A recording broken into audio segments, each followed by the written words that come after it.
Nea, a new addition to my Jewel Squad family. Excited to work with her because I see a lot of potential in her. Kakaiba kasi yung boses niya, and she's very, very young.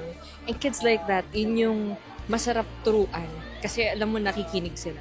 So, happy and excited to work with her.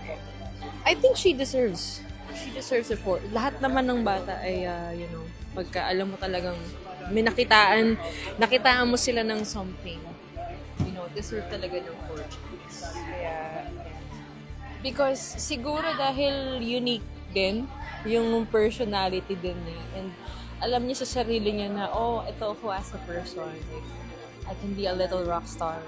Diba? Parang, yun yung parang, yung vibe niya as a person. Nung tumungtong siya dun sa stage yun. And I believe that she can be very versatile when it comes to yung mga upcoming performances.